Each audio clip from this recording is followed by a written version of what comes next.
জানো, আমার বাবা আমার চোখ খুলে দিয়েছে। আমি তো ভুলেই গিয়েছিলাম বাইকের সাথে সাথে যে একটা বউ দরকার, নাহলে আমার বাইকের পিছনে কে বসবে? কেন, বাইকের পিছু বসানোর জন্য তোমার ফ্রেন্ডরা আছে না?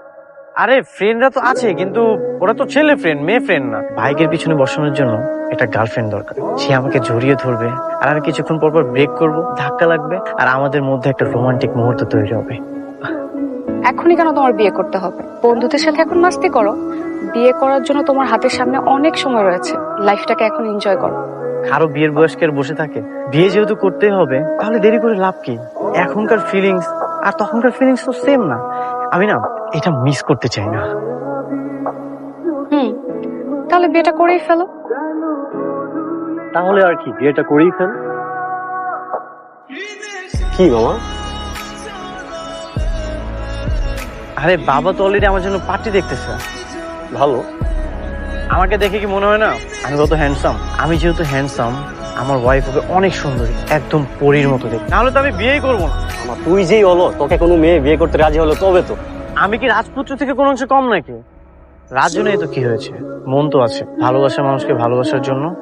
শুধু মন দিয়ে তো হয় না, সংসার চলে টাকায়। এই এই তুই বাইক থেকে নাম। কি রে মামা? তুই বাইক থেকে নাম। সেই কখন থেকে তুই আমাকে অপমান করে যাচ্ছিস? আমাকে অচল পয়সা ভেবেছিস? ওকে আমি নিবই না। আজব।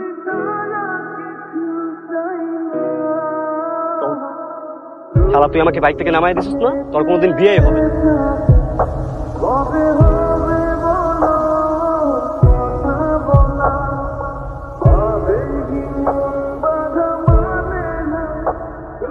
আপনি কি রাহুল?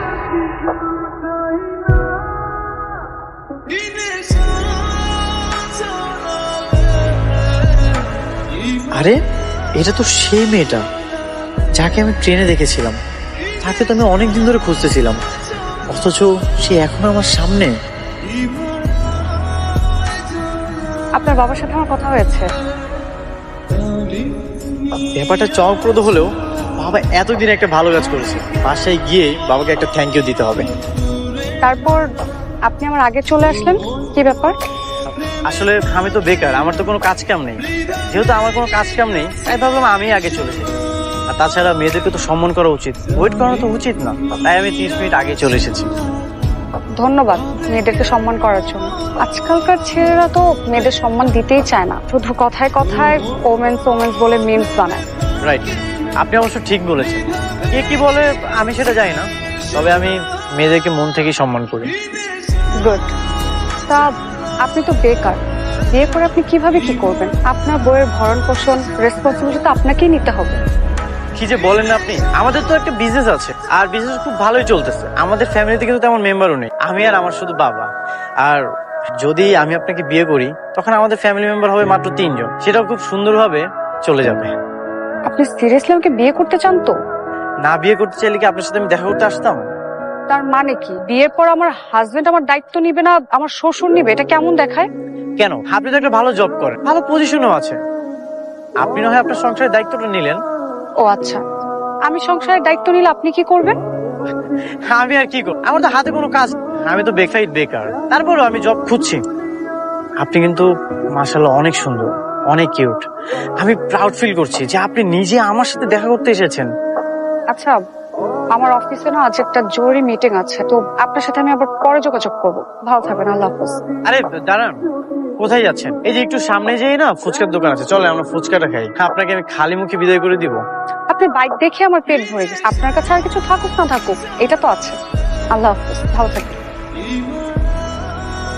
শোনেন, আপনি আমার পাশে থাকলে আমি সবকিছু করতে পারবো।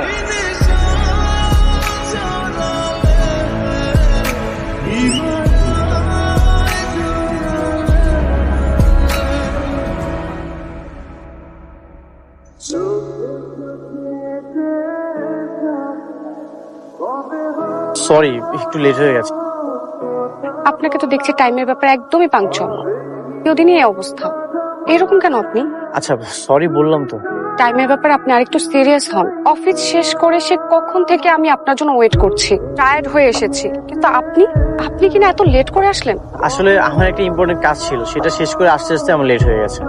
আচ্ছা, আপনার ফিউচার প্ল্যান কি? আমার কিন্তু আপনাকে পছন্দ হয়েছে। তো আপনি যেভাবে চলাফেরা করেন, কোনো জব করছেন না, আর জবের জন্য আগ্রহ দেখছি না। আর আপনি তো দায়িত্বশীল না। আপনার মধ্যে কোনো সংসার করার মন মানসিকতা কিন্তু আমি দেখছি না। তিশা, আমি আপনাকে অনেক পছন্দ করি। আপনি এত সুন্দর। আমি আপনার কথা আমার বাবাকেও বলেছি। ও, আপনাকে তো একটা কথা বলতে ভুলে গেছি। আমার না মা নেই। জানেন, আমারও বাবা নেই, শুধু মা আছে। আসলে আমি আমার ফ্যামিলির জন্য এমন একটা মেয়ে চাই যে আমার বাবাকে সম্মান করবে, যত্ন করবে। আচ্ছা, আমার লাইফস্টাইলের ব্যাপারে আপনার মন্তব্য কি? দেখুন, এগুলো কিন্তু আপনার পরিবর্তন করতে হবে। আর নয়তো আমি যে কোনো সময় ভালো ছেলে, চাকরিজীবী, প্রতিষ্ঠিত ছেলেকে বিয়ে করে নিতে পারি। আর চাকরিজীবী, প্রতিষ্ঠিত ছেলে মানে যে ভালো হবে, আমার মাকে সম্মান করবে, দায়িত্ব নেবে, সেটা কিন্তু সত্য নয়। বিয়ের ব্যাপার তো, তাই আমাকে একটু ভেবেচিন্তে সিদ্ধান্ত নিতে হবে। বিয়ের আগে ছেলেদের মন আর বিয়ের পরে ছেলেদের মন এক থাকে না, পাল্টে যায়।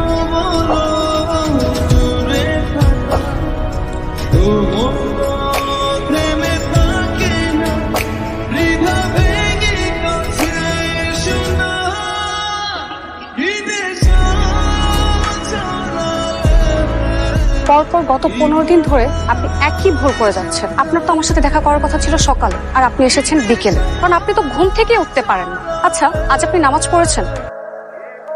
পড়েন না বলা সত্ত্বেও কারণে অকারণে যখন তখন বাইক নিয়ে বেরিয়ে পড়ছেন। এইভাবে আর কতদিন? আমার পক্ষে না আপনাকে আর সময় দেওয়া সম্ভব হচ্ছে না। আপনার না হয় কোনো কাজ নেই, অফিস নেই, কিন্তু আমার তো অফিস আছে। আপনাকে না আরো 1 মাস সময় দিলে আপনি পারবেন না নিজেকে শুধরাতে, নিজেকে চেঞ্জ করতে। এইভাবে আর কতদিন বলেন? যার 9 হয় না তার 99-তেও হয় না। আর আমি এটা খুব ভালো করে বুঝে গেছি, আপনার মধ্যে কখনো কোনো চেঞ্জ আসবে না। তো আপনি ভালো থাকবেন। তিশা, আমি আপনাকে হারাতে চাই না। আমি জানি আমি পারফেক্ট, কিন্তু আমি পারফেক্ট হওয়ার চেষ্টা করব। আমি আপনাকে সত্যি মন থেকে ভালোবাসি। যে নিজেকে শুধরাতে চায় না, আমি বা তাকে কতটুকু শুধরাতে পারবো? এটাও কি সম্ভব? প্রতিদিন অফিস করে এসে আপনার জন্য আমি অপেক্ষা করব, আর আপনি আমাকে একই গান শোনাতে থাকবেন? হবে না আপনাকে দিয়ে। যতটুকু সম্ভব ছিল আমি চেষ্টা করেছি আপনাকে শুধরানোর, কিন্তু আমি ভুল। বাই, ভালো থাকবেন।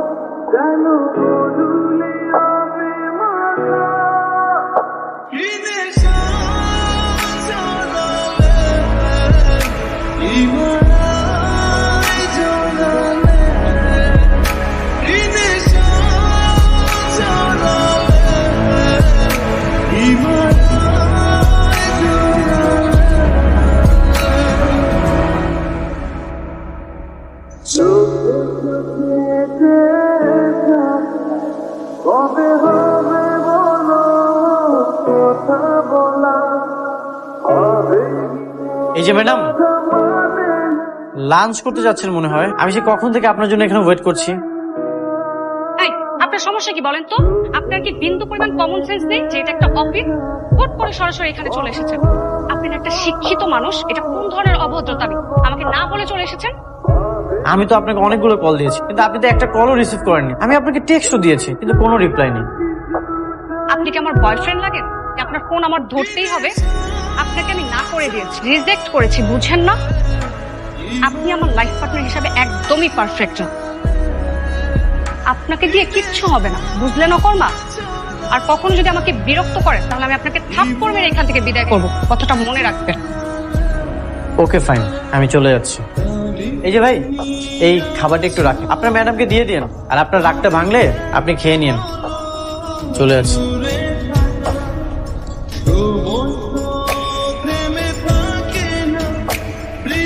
আপনি এই খাবারটা কেন রাখলেন? এই খাবারটা এখনই ডাস্টবিনে ফেলে দিয়ে আসুন। আচ্ছা ঠিক আছে। আচ্ছা থাক, আপনার ফেলতে হবে না, আমাকে দিন। আমি নিজেই ডাস্টবিনে ফেলে দিয়ে আসবো। যাও।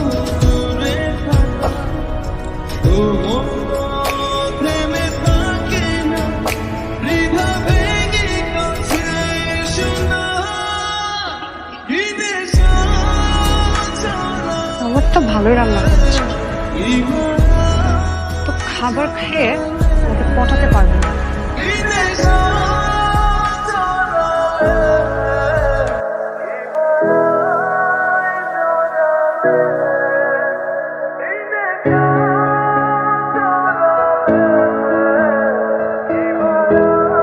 আরে আপনি এখানে? বাবা, বাবা কোথায় তুমি? বাবা তাড়াতাড়ি এখানে আসো। মানে আমি তো কিছু বুঝতেই পারছি না। আচ্ছা, আপনি না বললেন আমি আপনার জন্য পারফেক্ট না, তারপরেও আপনি কেন এই বিয়েতে রাজি হলেন? দেখুন, মানুষের ওপরের গুণগুলোই না আসল না, মানুষের ভেতরের গুণগুলোই হচ্ছে আসল। যে মানুষটা ভেতর থেকে যত বেশি সুন্দর, সে মানুষ হিসাবে ততটাই সুন্দর, ততটাই পারফেক্ট, আর হাজবেন্ড হিসেবেও।